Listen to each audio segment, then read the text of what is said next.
Yes, we can see and hear, Chris. Thank you very much. Fantastic. All right. So just a little bit about Solar Consulting or solution architecture. Like we've mentioned, we are an SAP partner. We are on expert level for the business transformation suite, which includes business process management, process analysis and mining, and enterprise architecture.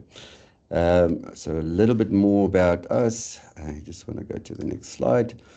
So we've been in the industry since 2001, and our focus has been on business process management and on enterprise architecture. And there you can see some of our customers. You can see that we've trained more than 1,000 people on the methodology and the use of the software. And very important for us is how do we extract value from understanding your processes, but also understanding your technology landscape, and how do you marry the two of them? All right, so if we go and have a look at the industry today, firstly, we'll see that the IT budgets are decreasing, and this is predominantly because of a number of reasons.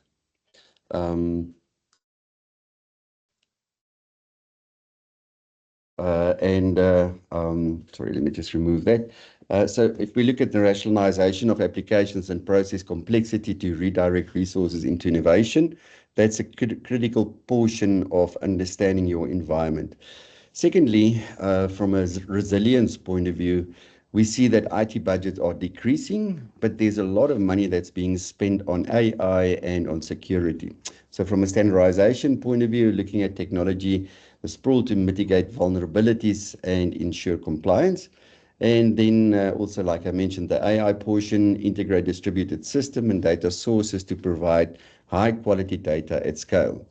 And then very interesting, a large number of companies on legacy ERP systems. There's 30,000 companies live on SAP ECC. And if we look at the opportunity to modernize monolithic on-prem ERP systems to modular and integrated cloud business suites at the end of the day. So just a little bit of fun. I don't know whether you've been using the AI capabilities. So we've been playing around with specifically with ChatGTP, and we launched a little competition internally to ask ChatGTP to create an action figure of yourself. And the whole purpose of the exercise was to see how accurately can you create an action figure, which is like a sellable product of yourself and what it is that you play within the organization.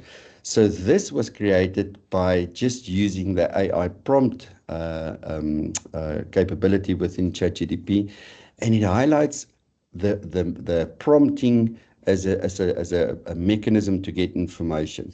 So very critical that we understand the value of AI, understand the risk associated with that, and how can we embrace and adopt that within the organization. So that was just a fun competition that we launched internally, and it was actually very effective. All right. So we're going to focus on two products today. We're going to focus on Signavio, and we're going to focus on LeanIX. So Signavio is a tool that you can model your enterprise from a business process point of view.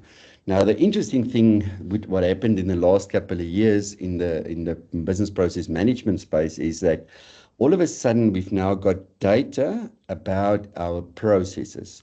So you can extract it in the log files from your applications environment to understand how well am I executing my processes. So this opens up a whole new opportunity where we can start addressing inefficiencies within the process. So if we look at the slide that I've put up there, Signavio and LeanIX can significantly help financial organizations to mitigate the anti-money laundering risk, the risk of cybersecurity, and look at the improving of process transparency and compliance management, and also understand the IT architecture more from a visual point of view, but also understanding the intricacies of how these things work together. So in essence, you want to connect strategy, process, and technology, and do that from a better governance point of view.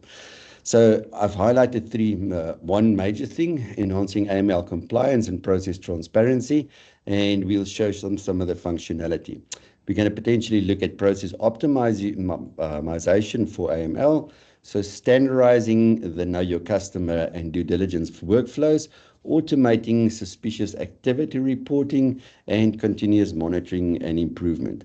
So one of the critical things is also, if you look at the landscape today, is understanding how can I go and mitigate the risk, and how can I better comply from a regulatory compliance and audit readiness point of view. In addition to that, I'm also going to be looking at LeanIX, which is the enterprise architecture tool that allows you to have a visibility of your IT landscape and get people involved in understanding the risk associated with your environment. So strengthening cybersecurity and IT risk management, understanding your application portfolio. So identify the weak security areas by mapping out all IT applications and their dependencies, eliminating redundant and outdated systems that may expose security vulnerabilities, and ensure regulatory compliance by aligning IT assets with security frameworks. And then also managing IT and security risk, tracks third-party software risks, improve threat detection by visualizing data flows across IT infrastructure, and enhance disaster recovery planning with a clear IT dependency map. And then also from an enterprise architecture governance point of view, help security teams enforce standards, cybersecurity policies across the organization, and improve response to cybersecurity incidents by identifying critical system faster. We can do that faster. And then streamlining cloud migration while ensuring compliance with financial data protection laws. And then lastly, combining the power of Signavio and LeanIX. And I'm going to take you through a storyline to actually explain that once you understand your processes and you understand your application landscape and you understand the interdependency of that, it becomes easier to manage the environment. All right, so typically if you look at traditional tools like using Excel and PowerPoint and Visio and some of the other modeling tools versus using LeanIX, from a time to go and create the information, from a manual data collection point of view, from a data cleansing reporting point of view, and from an average time to establish a baseline. So this is the traditional time frames that we're talking about, versus if you do that with LeanIX, things becomes completely different. So LeanIX has got the ability to discover your landscape and the applications within your environment, and it helps you to draw from data. So traditional enterprise architecture tools relied on the drawing of pictures to instantiate a database so that you can ask questions. LeanIX works the other way around. It actually gives you the opportunity to import the data so that you can draw from data, so visualize the diagrams from data. So I'm going to use an example where you can see how we actually drew a landscape from data. All right, so if we go to the next slide, this is typically traditionally how organizations would look at their capabilities within a financial institution. So firstly, understanding what are the key capabilities or the key things that you do within the organization. Then understanding the application layer, the applications associated with that, the IT components that it runs on, as well as the business capabilities and the business processes that it supports.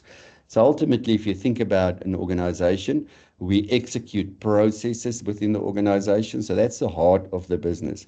But we've got technology that enables the execution of those processes. And that's typically where you actually want to go and focus on. So this typically is a traditional way of seeing things, but now you can go and visualize things in this way. So this is one of the key differentiators of a tool like LeanIX, because I can have multi-dimensional reporting. So in this view, I'm going to highlight specific things.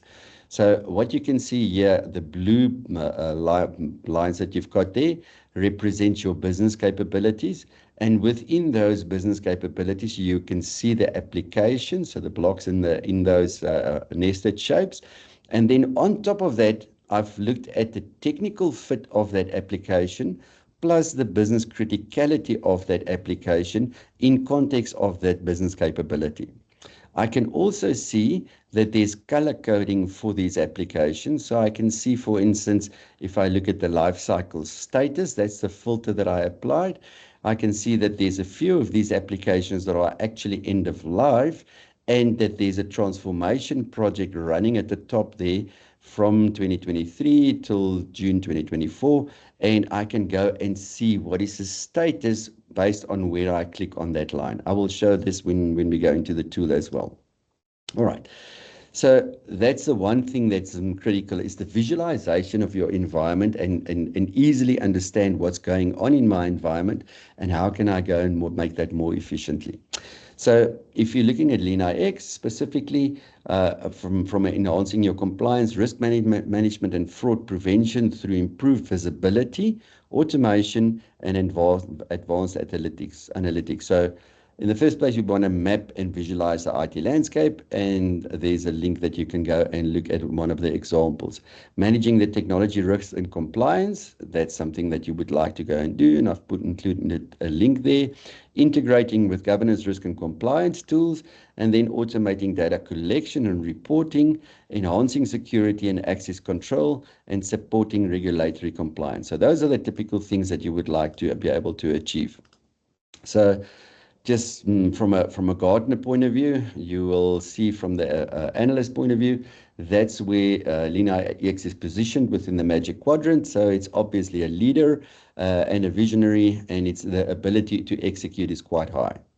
All right, so that's quite important. So we can confidently say that the product is actually quite mature, and it will help us to be able to execute.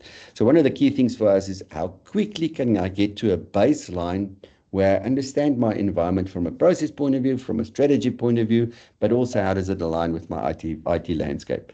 So what we normally do, and this is within the process modeling tool, we go and create a navigation page. So what is it that is important for this organization? So I would like to see my customer journey environment. I would like to see my enterprise architecture. I would like to see what are the standard operating procedures that are linked, what are the job profiles for these people that needs to execute these transactions or processes.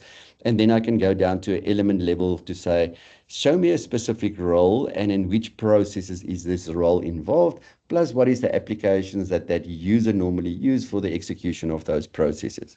But I can also go and link that to my strategy and my performance management, and I'll go into the tool, I'll navigate into the performance management. So we call that a company on a page, where I can go and look at what are the key KPIs within the organization and how I would like to measure that. And from a customer journey point of view, how does our customers perceive our value offering that we bring to the table, and how can we make those processes better?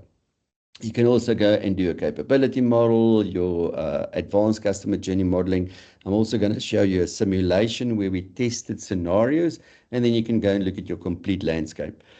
You'll see that I've included on the right-hand side there, that's the entire enterprise architecture that's linked here into the equation. If you've got certain insights about your processes and the performance of those. So we've done a process mining investigation for order to cash, for procure to pay, and for hire to retire, and then specific content that the organization would like to see. All right. So we're going to use the loan application process as the means of understanding how these things fit together. So what we started out to say, let's go and look at the process. So there's a loan application portion, then there's a evaluate loan application, loan approval, and then successful loan onboarding. What we did in this scenario is to use a notation called customer journey modeling to understand what are the critical steps within the process. For each of those steps, there might be a drill down process, and I will highlight that when I go into the tool of what is the actual process associated with that. And then on that process, we will go and show what is the associated risks and what is the mitigating governance that we put in place to avoid those risks or to mitigate that risk. Then we'll go and look at a simulation of that, and then we'll go and show the link to the application portfolio. So when we look at a process like this, there's different dimensions of KPIs that we would like to measure. So in the first place, we would like to go and look at the process efficiency. So what is the loan application turnaround time? What is the approval rate? What is the first time approval rate? What is the automation rate? And what is the time to disbursement? Then from a risk and compliance point of view, we want to go and see what is the compliance error rate, what is the fraud detection rate, and what is the credit risk score and distribution. Then from a financial point of view, we want to go and check what is the cost per application, what is the net interest margin that we're making, and what is the loan default rate that we have with our loan applications. Furthermore, we would like to go and look at it from a volume and productivity point of view. What is the number of applications received? What is the applications processed per agent per day? And what is the loan pipeline value? Then we also want to go and look at it from a customer experience point of view. So if you look at the normal business process management, you want to focus on what is my internal processes and how well I can execute that. Well, the moment that you go and look at customer journey modeling, you actually take an external view of the organization. So what is my customer satisfaction score? What is my net promoter score? In other words, how does our customers perceive the value offering that we take to the market? And then understanding from an application abandonment rate. So that could be that when we look at the interface, so if we've got an interface where the potential loan applicator can go and use a web interface, do they go through the steps, and where within this the actual population of the application do they actually bail out, and what is the reason behind that? So very useful mechanism to understand how we put everything together. All right, so when we go into the process, we're going to look at the typical flow of the process and who's involved. So I can see there's operational staff, there's a credit supplier, and there's a customer. How does it flow through the process? We're going to show which applications we're using within the actual process. And those little fire indicator there, that's a risk associated with this particular step. And each of the steps, what are the risks associated with that? In addition to that, Vanessa is going to show us how we actually can go and mitigate that risk at the end of the day. What is the controls that are put in place for that? All right. So we're going to be looking at the applications, and we're going to go and see within the enterprise architecture tool how these things are linked. All right. So then we're going to go into a simulation, and I'll explain a simulation where we've got 3 scenarios. We can see that there's a number of loan applications. We can see how well each of these activities execute the process, so that the number of applications equals the number of completed application processes. We can also see on the right-hand side here what is the actual current cost of that process. What is the total cycle time? So how long does it take to fulfill that 50 applications? And then the resource consumption, as well as is there any bottlenecks within the process? So you'll see that when we go into the tool, when there's a bottleneck, it will create little blue dots in front of the activity showing that there's an actual bottleneck within the process. All right.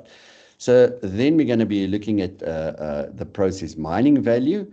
So the process mining value is where I'm taking log file detail about my process, and then using an algorithm to interpret how long does things take and which route does it take. So you see the thickness of the line indicating the flow of the process. And in this case, we identified that there's a wrong way of doing the process. And then if we do the process the correct way, what does it entail, and how can I go and interpret that? So process mining is extremely powerful because it gives you the number of transactions that you're looking at, what is the flow that is actually depicted, so which route does it actually follow within the process, and it then tells you what are the inefficiencies within the process. So I can then go and do something like this, where I can see, all right, so this is the actual flow. So this is the popularity of that particular way that the process is being executed. So it gives me the different variances of the process. So for instance, I can go and animate that to say this is the first scenario, but I'm also picking up that there's a second scenario, which is about 50% of the most popular, where a lot of the purchase requisitions are being deleted, or the applications are being deleted.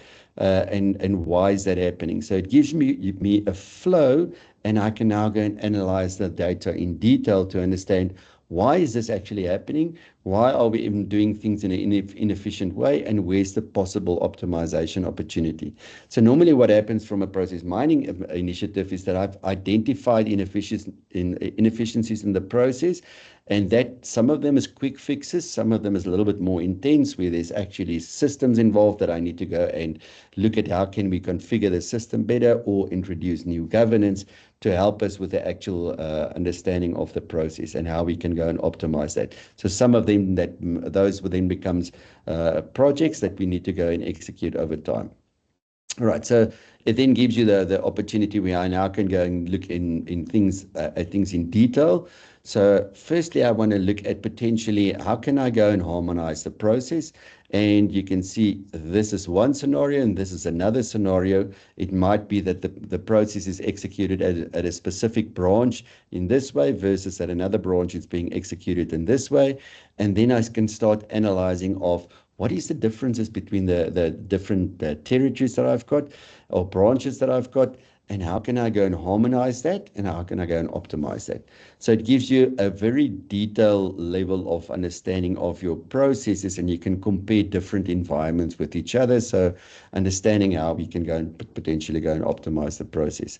So this is typically what it can look like, where you've got a lot of rework, and this is typically where we start optimizing the process and understanding what is the most efficient way to actually execute the process. So this is a view where you can then compare those variants with each other and understand why is there rework, why is things going back and forth before we actually approve something or before we onboard. And then we can identify what are the hot spots or the potential problem areas within the process and how to potentially go and optimize that. You can also then go and say, all right, but I want to go and see how am I faring against the rest of the industry. So you can then go and select your industry, and then based on your industry, you can see what is your performance compared to the industry for that particular process, and what is the recommendations of how I potentially go and solve that. So it gives you the opportunity then to say, right, so I've identified a number of key areas where my processes are not optimally executed or it's not properly harmonized. So in other words, everyone does things in a different way. So then you can identify projects and you can then actively measure each of those environments. So from an automation rate point of view, from a value analysis point of view, from a late approval or late billing point of view, and see whether you are actually improving or whether you are actually not improving, and see what is the possible things that I need to go and put in place to be able to do that. All right. So on the one side, you've got the process world, where traditionally it was just process maps that we had, but now all of a sudden we've got data about our processes and we can go and enhance those processes.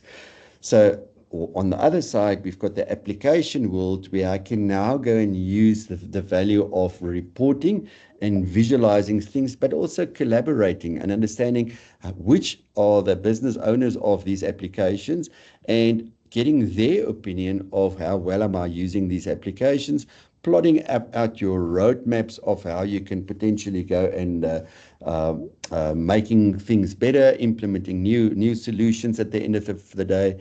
And you can make this a collaborative environment by including the audience that are relevant to this particular application and understanding what are the integrations and touch points to other environments, but also looking at what is the life cycle age of my technology landscape and how can I go and plan for the future according to that. So it gives you the opportunity to then include the larger audience to understand.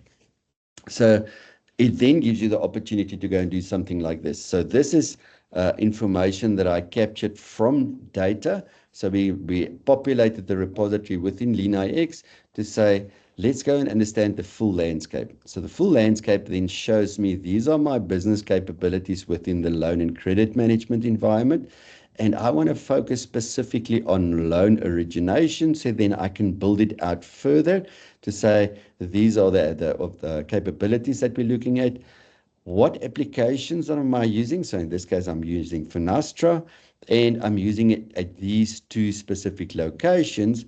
Which processes are supported by that application, and what application or IT component or infrastructure does that application run on, and is there any projects associated with that, and what is the data that actually is carried by this application, but through this interface is passed through to this application at that location. And at that location, it's supporting these three processes, and it's running on a different infrastructure.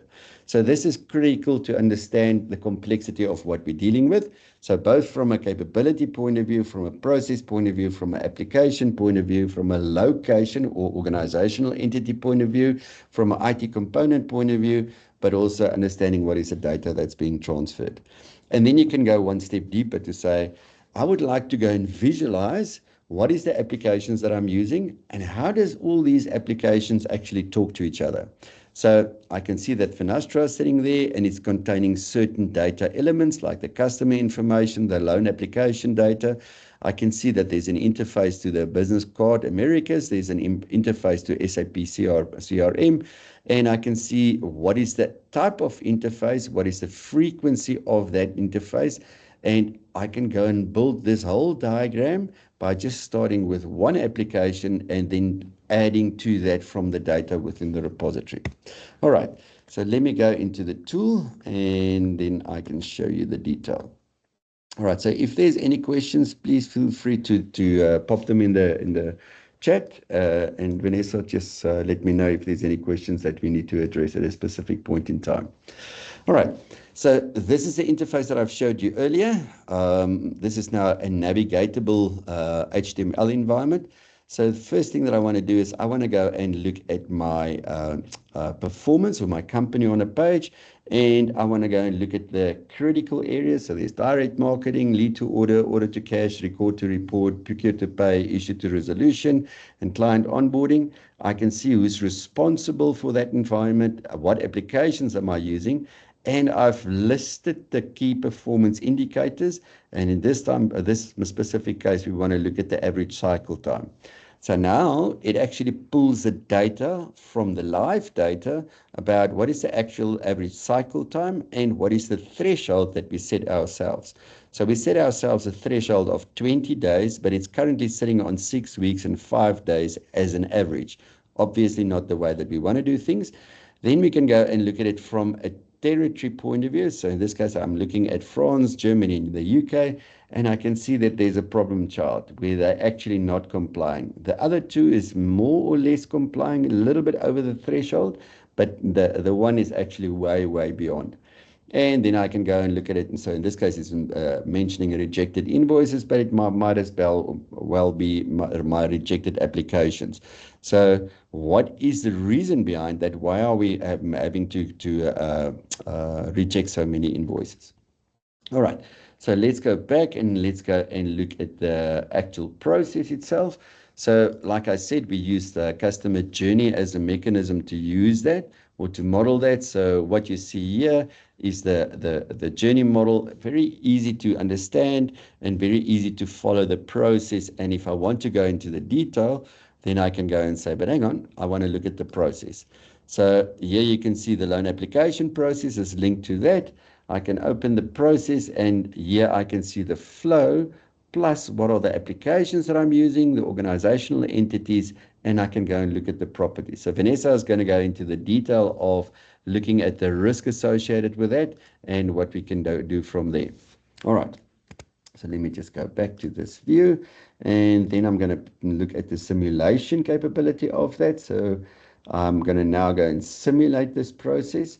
So now, without having to make any investment, I can go and test scenarios against each other.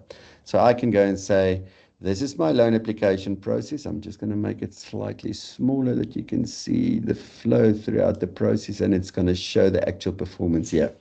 So I've created three scenarios. The one scenario, I looked at the cost, duration, frequency, and the resources. So you can see the duration of the processes. This is typically the information that I'll get from the process mining investigation, which will give me the average cycle time. Right, so I can look at the frequency of that and the resources that I've allocated. So this was the first scenario.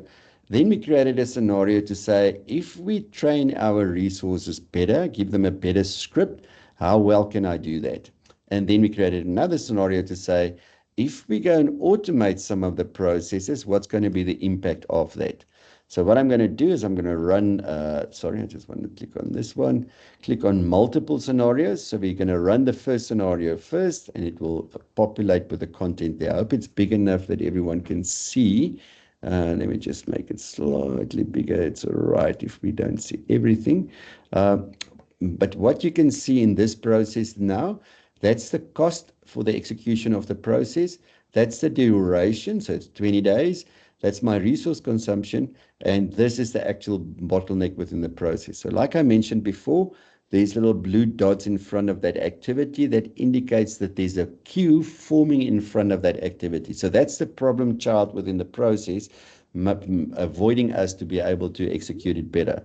So then I can go and say, all right, so let's go and train our resources better and see the impact of that. And immediately I can see there's a cost reduction, there's a significant time reduction, because that activity is not a bottleneck anymore. We trained the resources better, or we allocated an additional resource to that process so that they can go and execute the process. And then in the last scenario, we can go and look at, if I go and automate certain of the tasks, automate some of the tasks, what is going to be the impact? So keep in mind that it was 20 days that it previously took. Then it was reduced to 4 days. And now we're going to look at the scenario of actually doing it with a bot. And now all of a sudden, instead of 20 days, I'm looking at 1 day, because my bot is going to be working 24/7 and execute those tasks based on the rules that we've defined. So it's going to make a significant impact. So the cost is coming down significantly, even between the scenario of being having the resources trained as well. Right. So the value of process simulation is significant. Okay, so the last one that I want to do is I want to take you from here into the application portfolio. So I mentioned before, this is the enterprise architecture tool. So within the enterprise architecture tool, there's a very cool AI capability that has been built into the tool. So I typed into the tool that I want to see, find me other applications relevant to the loans application management process. So I picked up those processes, and one of the applications is the Finastra Fusion 4.5. If I go and open that, I can go and capture all this information. I can see what is the description of the application. So what does it do from a functionality point of view?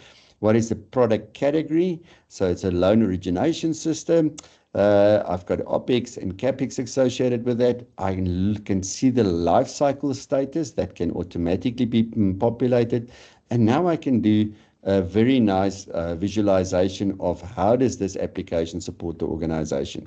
So I can see that there's an initiative that's associated with that. I can see that there's 5 business capabilities that are using this application.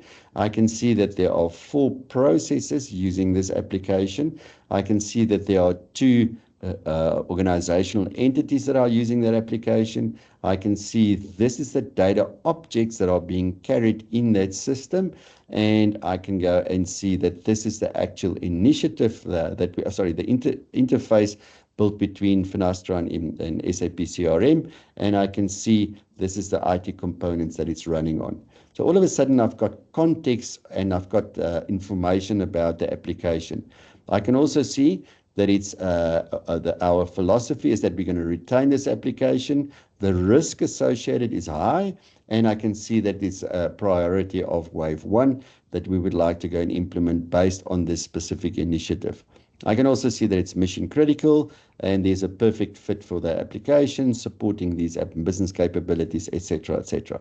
So if I go into it from a reporting point of view, I can now go and say, show me, previously I've showed you this slide, where I can see the application in context of the business capabilities, and now I can go and filter for a lot of things. I can go and say, let's just filter for the life cycle status, and now I can see all the red ones are the ones that I should be concerned about.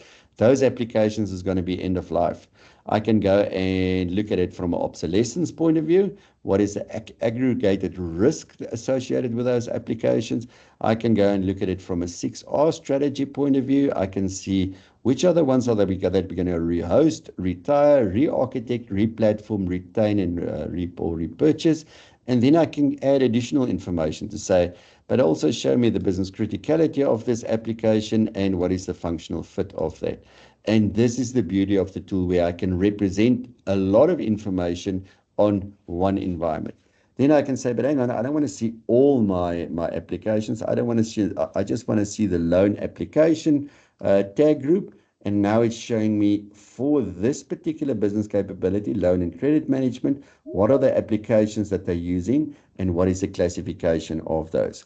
So I can go and do a matrix to see, for instance, what are all the applications being utilized and how does it support my business capabilities and my platforms, and what are the IT components associated with that. I can also go and look at the radar view of that to say, these are all my applications. Let's just go and see which are the ones that are business critical and what is the fit for the organization. Is it a perfect fit, appropriate fit, insufficient, or unreasonable? So all of these ones I actually want to get rid of, and I want to see how I can move that where it's a better fit for the organization from a criticality point of view, and also from a fit for the organization point of view. You can also go and do a portfolio, for instance, to say, let me just go and look at my portfolio within the organization. Which of the applications from a technical fit point of view is actually inappropriate, and from a functional fit point of view is actually unreasonable, and it will give me the list that I need to actually go and do something about. And then you can go and use the AI prompt, where I can say, for instance, show me the successes for all the low functional fit applications. So these are all the low fit applications that we've got. And then I can go and click there and say, give me, from an AI point of view, check for me what are the applications that I potentially can go and replace this with. And then you, based on those possible replacements, you can go and assess what is going to be the impact on the organization. So the last thing that I quickly want to show you is from a diagramming point of view. So remember that view that I showed you? I started with the view where I added just the one business capability. And because the data was captured in the repository, I can now go and create a view like this, where I can say, I want to see everything, all the business capabilities for loan and credit management, and it populates the information. Then from loan origination, it will populate the SAP capabilities, plus it will show me all the applications, plus the IT components that it's running on, plus which are the processes that it's supporting, what are the interfaces between different applications, which projects are impacting this application, and then understanding the data that's actually flowing through that. So then I can go and I'll do it with a new diagram. Let me just go and create a new diagram, and I'm going to use data flow as the mechanism for that. And I'll just go and give you the view, data flow, Chris. And let's go and create that diagram. And we will start the diagram from data. So I can add from the repository. I can insert inventory. I'm just going to use this application. Because there's information in the repository, I can now say, show me the application that it's actually talking to. What is the interface? Plus then show me all the other ones that it's associated with that. So now I can see this application is talking to that one, but this one is talking to all these other ones. And then I can say, but hang on, I want to see this one. How does it talk to another one? And then I want to say, but then show me what are all the IT components that this particular application runs on. Or I can go and show what is the actual data objects, the data objects associated with that, and I can see that's the employee time that I actually have on that particular application. And you can carry on with the detail of that, and you can build the diagram based on the information that you've captured in the repository. All right, so that's where I'm going to stop, and I'm going to hand over to Vanessa that she can cover the governance, risk, and compliance within the process manager within Signavio. Signavio. Vanessa, you Perfect. can just introduce yourself quickly. Thank you very much, Namdi.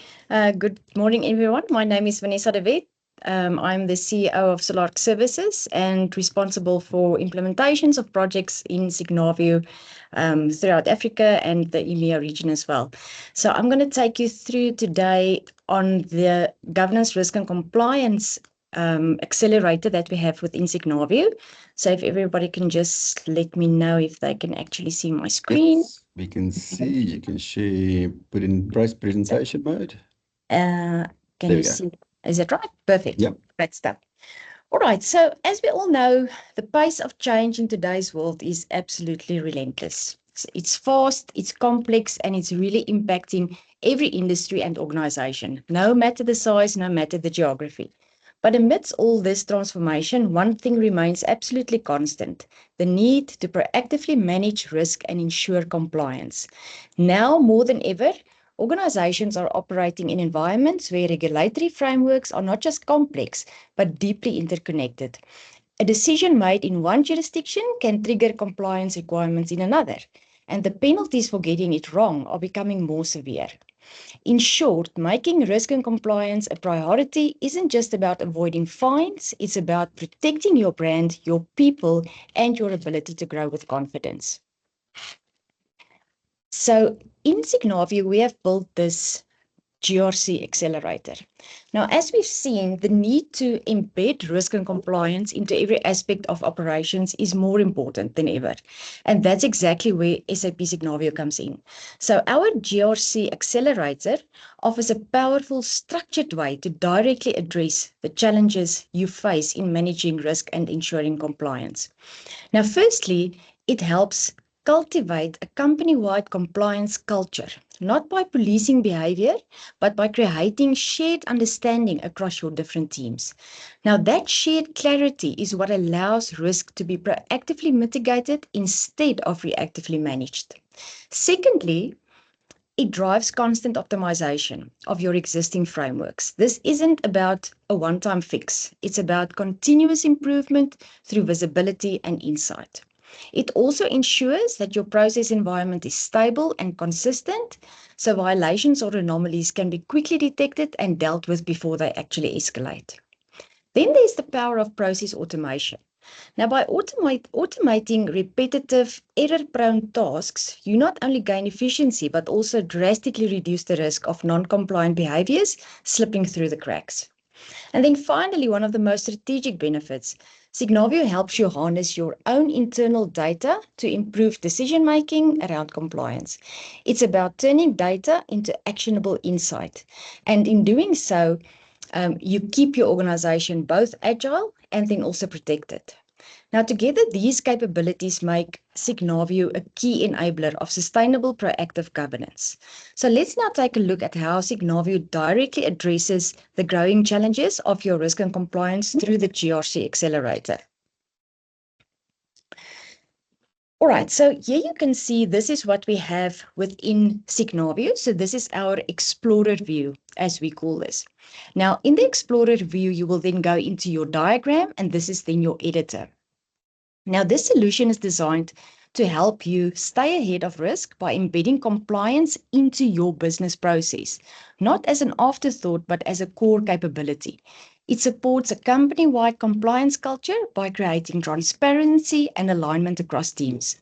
And this shared understanding is key to mitigating risk before it becomes an issue.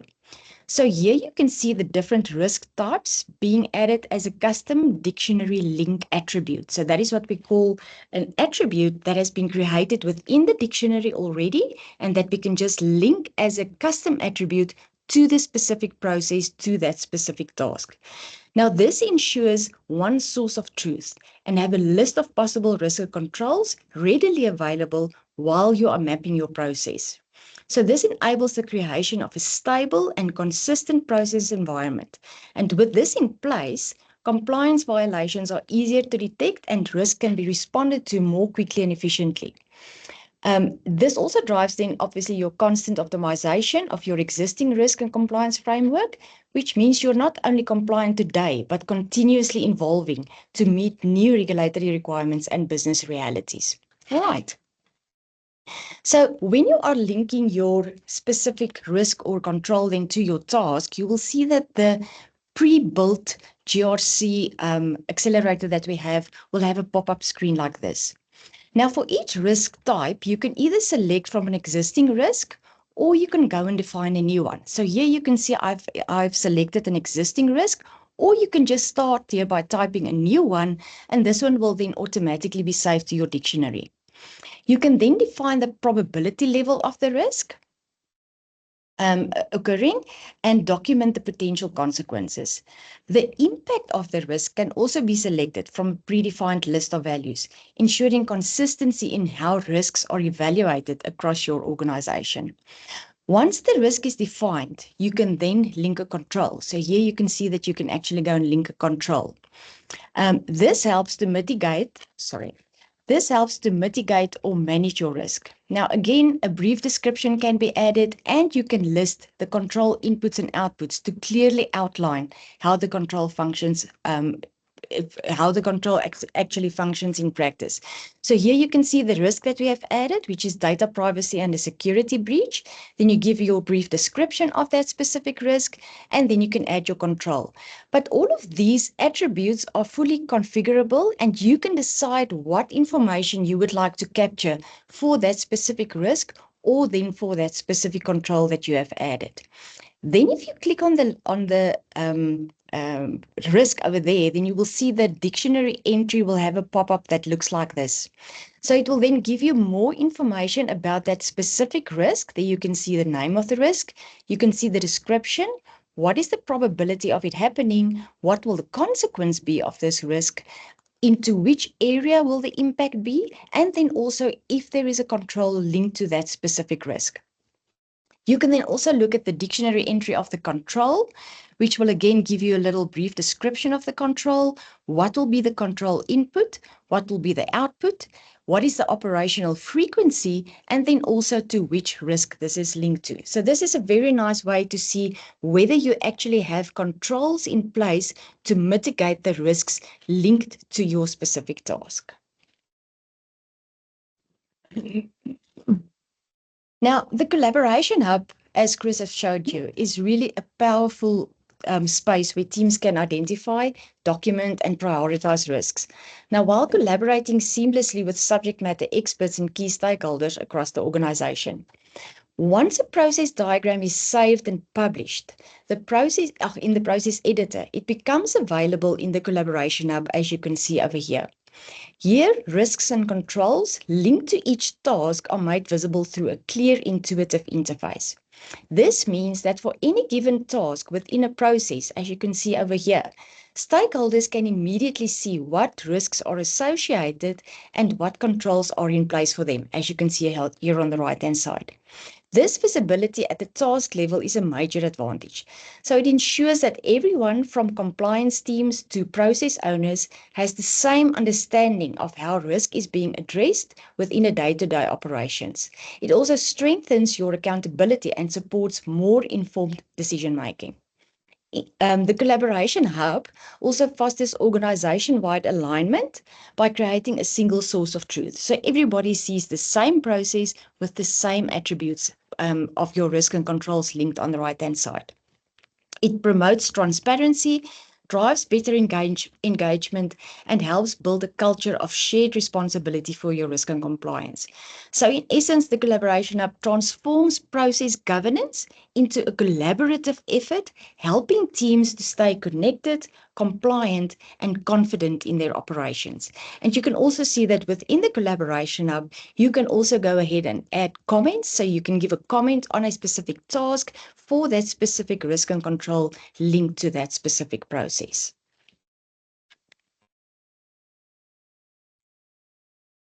Now, within SAP Signavio, you can effectively monitor and report compliance while proactively mitigating non-compliance and identified risks across your operation. At the heart of this capability is the SAP Signavio's dictionary.